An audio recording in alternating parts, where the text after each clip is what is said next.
The Honourable Shane Mallard. Mr. President, I move, according to sessional order, that standing and sessional orders be suspended to allow private members' business item number 2441, outside the order of precedence relating to a reference to the Standing Committee on Social Issues, be called on forthwith.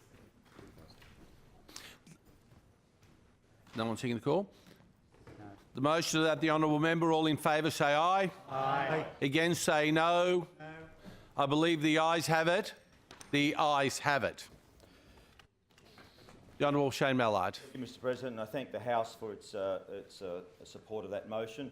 Mr. President, the honourable member has to actually move the motion now. Thank you, sir.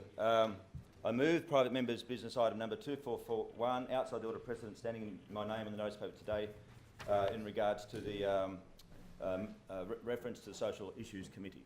Thank you. The honourable member has the call. Thank you, Mr. President. And again, I thank the House for allowing me the time to move this motion. The reference to the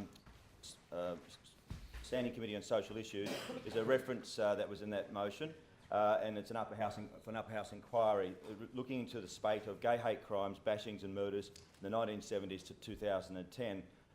Members would be aware that at least 88 murders have been identified as gay killings over that period, and approximately 30 of those murders remain unresolved. The killings and the bashings were brutal and organised, and it's a dark time and a dark stain in the city's history and for our community.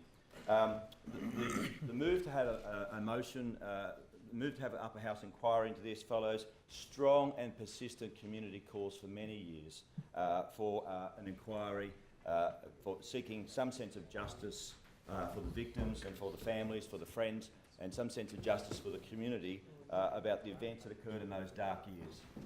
ACON, AIDS Council of New South Wales, the peak community organisation for gay, lesbian, gay, bisexual, transgender and intersex and queer community, commissioned a landmark report, In Pursuit of Truth and Justice, which was released earlier this year, I think, which went through what the community had been through over that dark period of time. And it examined in detail quite a number of the cases and made a number of very worthwhile recommendations, which this committee will review the recommendations that were made by ACON. In addition to that, the police force, to its credit, commissioned Strike Force Parabel, which reviewed the 88 cases for evidence of bias or homophobia in the period of investigation. And I think that's quite a frank report, confronting reading. Some people aren't happy. I commend the police for doing that. And its recommendations will be reviewed by this committee. It's appropriate when you have these recommendations that the government and the parliament responds to the recommendations about changes. And it will additionally address the issues of, that it will consider, will go to the issues of culture change in our society and culture change within the agencies that are identified over that period of time as having been involved. The community looks to the parliament so many times for us to show leadership when there's hardship, suffering that's been systematic in our society. And this is one glaring issue that needs to be resolved by the parliament for the gay, lesbian and communities. So the community is looking forward to deal with this. We need to expunge this dark period of our history, of our city, of our state and our nation.